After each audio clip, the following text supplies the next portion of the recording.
தென்னாட்டுடைய சிவனே போற்றி, எந்நாட்டவருக்கும் இறைவா போற்றி.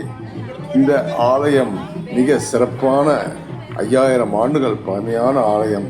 இது எங்கே இருக்குதுன்னு பார்த்தீங்கன்னா, திருச்சூர் மாவட்டத்தில், அங்கே திருச்சூர் டிஸ்ட்ரிக்டில் மிக டவுன்லேயே ஒரு பெரிய கோயில். எத்தனையோ டைம் போயிருக்கோம், ஆனால் போக முடியல. இந்த டைம் போனோம். அங்கே நெய்யிலே ஆன லிங்கம். இது நெய் ஊற்றினா கூட அந்த நெய் அப்படியே உருகாது, அப்படியே இருக்கும். அந்த நெய்யோடைய அபிஷேகத்தை கொஞ்சம் பிரசாதமாக நம்ம சாப்பிட்டோம்னா நமக்கு இருக்கிற உடம்புல இருக்கிற நோய்கள் தீரும். சில நம்ம வேண்டுதல், திருமணம் ஆகாதவர்களுக்கோ இல்லை தொழில் ஆகாதவர்களுக்கோ, இதெல்லாம் ஒவ்வொரு துறைக்கும் நம்ம போய் வேண்டலாம். இது எத்தனை ஒரு 10-15 ஏக்கருக்கு மேலே இருக்குது இந்த கோயில். சுற்றி வரவே அவ்வளோ பெரிய இது. பரசுராமன் வாழ்ந்து அவர் இங்கே அந்த கோயிலை உருவாக்கினார். இங்கே பஞ்ச பாண்டவர்களெல்லாம் இங்கே தரிசனம் பண்ணியிருக்காங்க. இந்த இடத்துல பார்த்திங்கன்னா, ஒவ்வொரு இடத்துல பார்த்திங்கன்னா ஒவ்வொரு நம்மளுடைய பிரதிஷ்டை பண்ணியிருக்காங்க இதனுடைய. இந்த மரங்கள் எல்லாம் எல்லாம் மூலிகையான மரங்கள். இந்த மரத்தில் பார்த்திங்கன்னா ஒவ்வொரு மரத்துக்கும் ஒவ்வொரு வாசம் உண்டு. இது ஒவ்வொரு சக்தி வாய்ந்த மரங்கள். இந்த கோயிலில் இருக்க மரம் அடுத்த கோயிலில் இருக்காது, அந்த மாதிரியான ஒரு மாற்றமான ஒரு மரங்கள். இங்கே பார்த்திங்கன்னா நாக தேவதைகள் பிரதிஷ்டை பண்ணி பரசுராமரை வழிபட்ட ஸ்தலம் இது. இந்த இடம்லாம் ரொம்ப அற்புதமான இடம். அது சிவபெருமான் லிங்க ரூபத்தில், நெய் ரூபத்தில் எவ்வளவோ வெயில் அடித்தாலும் உருகவே உருகாது இந்த நெய். அப்படிப்பட்ட ஒரு உள்ள எந்த ஏசி, எந்த கோயிலுள்ள எந்த கோயிலும் ஏசி கிடையாது. இங்கே பார்த்தீங்கன்னா நம்ம அந்தளவுக்கு அந்த நெய் கல் மாதிரி இருக்கும். அப்படியே அதை எடுத்து கொஞ்சம் கொடுப்பாங்க, அது பிரசாதமாக நம்ம சாப்பிட்லாம். அதே மாதிரி இங்கே இருக்க பசுமையான இடங்கள். இங்கே மலையாளத்துலேயும் இங்கிலீஷ்லேயும் தமிழ்லேயும் தான் எழுதப்பட்டிருக்கும்.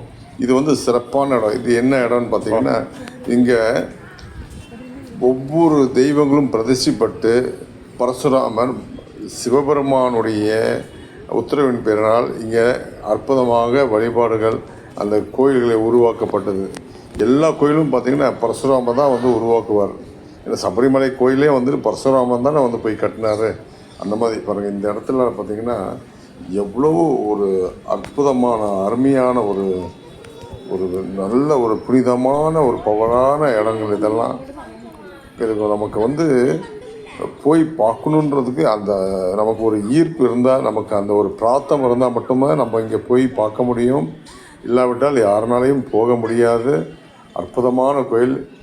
நம்ம அரைவராக எடுக்கிறோம், வீடியோ எடுக்க முடியல. அவ்வளோ பெரிய கோயில் ஆலயம். இங்கே கோயில் உள்ளே அனுமதி கிடையாது. இங்கே பாருங்கள் எந்த மாதிரியான ஒரு அற்புதமான ஒரு இடமா இருக்குது. பார்க்க ரொம்ப சந்தோஷமாக இருக்குது. இந்த கோயிலில் ஒவ்வொரு மூலிகை ஒரு மரங்களும் பார்த்திங்கன்னா எப்படியும் குறைஞ்சபட்சம் ஒரு 1000 வருடங்களுக்கு மேலாக இருக்கும். அதுக்கு ஒவ்வொரு பவரும் உண்டு. அந்த மரங்களுக்கு ஒரு பவர் உண்டு. அதை பார்க்குறதுக்கு, அந்த இடத்துல நிற்கிறதுக்கு நமக்கு ரொம்ப விசேஷமாக இருக்கும். இந்த முறை பார்த்திங்கன்னா இங்கே இங்கே ஒவ்வொரு துருவங்களும் காட்டப்பட்டு எந்த துருவத்தில் எந்த ஆலயங்கள் இருக்குன்னு காட்டப்பட்டிருக்குது. பாருங்கள், இந்த கோயிலுடைய வடிவமைப்பு பாருங்கள். எவ்வளோ இயற்கையான பறவைகளெல்லாம் இங்கே சுதந்திரமாக வாழ முடியுது. ஒரே மாதிரி கோயில். இந்த சைடு போனாலும் சரி, பக்தர்கள் இந்த சைடு போனாலும் சரி, ஒரே மாதிரியாக இருக்குது. எந்த சைடில் வர்றதுனே தெரியாது. அந்த அளவுக்கு மதுரை மீனாட்சி கோயில் எப்படி இருக்கு பாருங்களா, 4 வாசல், எந்த வாசல் எல்லாம் ஒரே மாதிரி இருக்குல்ல, அந்த மாதிரி இங்கே எல்லாம் ஒரே மாதிரி இருக்கும். பூக்கள் கேரளாவில் சொல்கிறாங்க இது ஒரு தெய்வீக பூ அப்படின்றாங்க. அது இறைவனுக்காகவே இது வருஷத்தில் வரும் பூர நட்சத்திரத்தில் இந்த திருவிழா நடக்கும். இங்கே நிறைய யானைகள் வரும். 100கணக்கான யானைகளை கொண்டு இங்கே உள்ள லைனை நிற்க வச்சு அதுக்கு நல்ல அலங்காரம் பண்ணி கொடை பிடிச்சி நிறைய விசேஷமாக நடக்கும். இந்த கோயிலில் பக்தர்களுக்கு ரொம்ப பெரிய புண்ணியம் கிடைக்கும். ஏன்னா இங்கே வரணும் நம்ம நினைக்கிறதே ரொம்ப கஷ்டம். நம்ம தேடி கண்டுபிடிச்சி இவ்வளோ வருஷம் விட்டு இப்போ போகிறோன்னா ரொம்ப அற்புதமாக இருக்குது. இந்த பூ பாருங்கள், இந்த மஞ்சள் கலர் லோலாக்கு மாதிரி இருக்கும், அப்படியே கொடி கொடியாக இருக்கும் பாருங்கள். இதோடைய சக்தியே வேறு, இதோட மருத்துவ குணங்கள் ரொம்ப அற்புதமானது. அனுமதியின்றி யாருமே அதை வந்து பறிக்கக்கூடாது. அங்கே வந்து சிவன் சொத்து கொலநாசம் சொல்லுவாங்க. சிவனுடைய சொத்துக்களை வந்து நாம் வந்து அவராக கொடுத்தா உண்டு. அவர் கொடுத்தா நம்ம பெற்றுக்கலாம், நம்மளாம் வந்து எடுக்க முடியாது. கம்பல்சரி இங்கே வந்து ஷர்ட் எல்லாம் கழட்டிட்டு தான் உள்ளே விடுவாங்க. மேலாடையை கழட்டி அப்புறமா உள்ளே விடுவாங்க. இங்கே பாருங்கள், இந்த ஆலயத்துடைய வடிவமைப்பு பாருங்கள், ஒவ்வொன்றும் ஒவ்வொரு விதமாக இருந்தால் ஆனால் ஒரே மாதிரியாக இருக்கும். ஆமாம், எல்லாமே ஒவ்வொரு மூலிகையால் உருவாக்கப்பட்ட இந்த ஆலயம். இந்த மரம் செடிகளில் வரும் காற்று, இந்த சூழலில் தான் அந்த நெய் வந்து உருகாதையே இருக்குது. இந்த மரங்களுடைய பவர், மூலிகை வனங்கள், பரசுராமரை எப்படி அமைப்பு செய்திருக்காரு பாருங்கள். இந்த நெய்லிங்கம் வந்து எவ்வளோ அக்னி உக்கிரமாக இருந்தால் கூட வந்து உருகாது. அப்போ அதுக்கு காரணம் என்னென்னா, இங்கே சுற்றி இருக்கிற மரங்கள், ஒவ்வொரு மரங்களும் ஒவ்வொரு தேவர்கள், தேவதைகள், சித்தர்களுடைய உருவாக்கப்பட்டது. பரசுராமர் எவ்வளோ ஒரு மிகப்பெரிய ஒரு இன்ஜினியராக இருந்திருக்காரு பாருங்கள். நம்மளுடைய விஷ்ணுவுடைய அவதாரத்தில் ஒரு அவதாரம் பரசுராமர். போய்கிட்டே இருக்கும் பாருங்கள். நடந்து இறைவனை வழிபடுறதுக்கு, அந்த கோயிலை சுற்றி வருவதற்கு எவ்வளவு நேரம் ஆகும். ஓம் நமச்சிவாய. தென்னாட்டுடைய சிவனையை போற்று, எந்நாட்டவர்க்கும் இறைவா போற்று. புல்லாகி பூண்டாகி மரமாகி பறவையாகி பல் மிருகமாகி கல்லாகி மனிதராய் பேயாய் கணங்களாய் அசுரராய் முனிவராய் தேவராய் போற்று. தெரியல வாங்க. தென்னாட்டுடைய சிவனையே போற்று, எந்நாட்டவர்க்கும் இறைவா போற்று. பாருங்க, காக்கா இதை எடுத்துட்டு போச்சா. தூரமும் 4 வாசல்கள் உண்டு. அங்கே ஒரே மாதிரியாக இருக்குது பாருங்க. இறைவா, அறவரை நாங்கள் நடந்து எடுக்கிறோம்.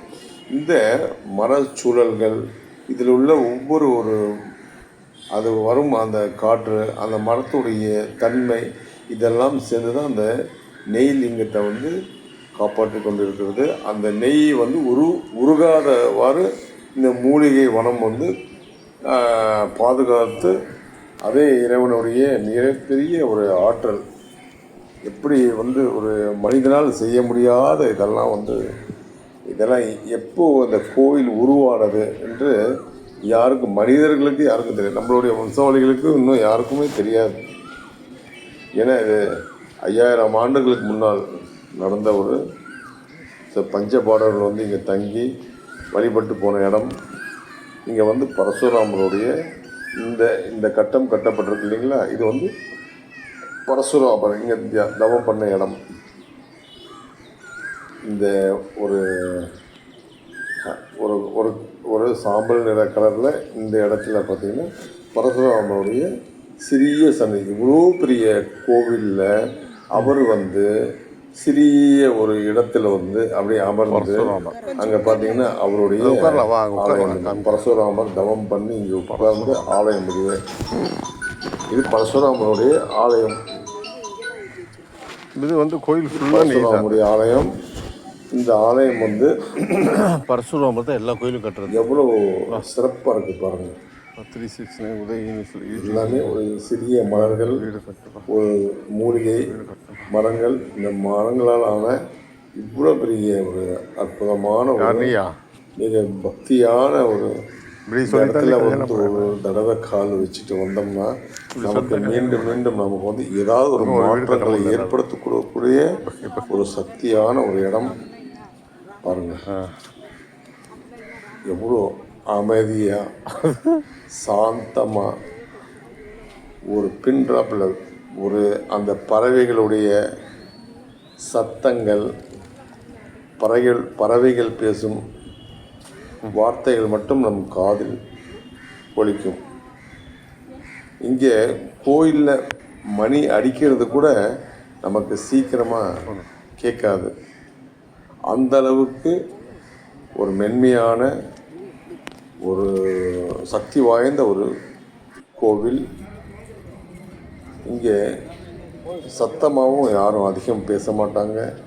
ரொம்பவும் அந்த புனிதத்தன்மையை யாரும் கெடுக்காத அளவுக்கு நல்லா பக்தியோட பரவசத்தோடு வராங்க எல்லாரும்.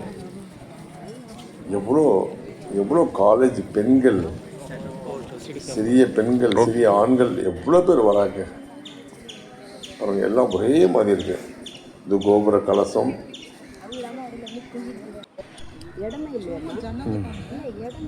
இந்த கோவிலில் வலதுபுறம் இடதுபுறம் 2 சைடுமே பில் இருக்கும். இந்த பில் எல்லாமே பார்த்திங்கன்னா அருகம்பில்லாகும். காகம், கொக்கு, இந்த மாதிரி எல்லா பறவைகளும் இறைவனை வழிபட்டுட்டு அங்கே இருக்க ஏதாவது ஒரு உணவை சாப்பிட்டு போவாங்க. அங்கே நெய் மட்டும்தான் உள்ளே நம்ம வாங்கி அங்கே வைக்கணும். நெய்யை அவருக்கு எடுத்து எல்லோரும் கொடுக்குற அந்த ஒரு விளக்கில் இருக்க நெய்யை கொடுத்தா அது வாங்கி அபிஷேகம் பண்ணுவாங்க. அந்த நெய் திருப்பி கீழே வராது. சிதம்பரம் அந்த விளக்குகளை வெளியே வச்சுருப்பாங்க. அந்த விளக்குலேருந்து நெய்யெல்லாம் எடுத்து சாப்பிடும். பாருங்கள், இந்த துருவங்கள் பாருங்கள். சிதம்பரம், ராமேஸ்வரம் பாருங்கள். இது திருப்பி நான் அடுத்த இதில் உங்களுக்கு சொல்கிறேன்.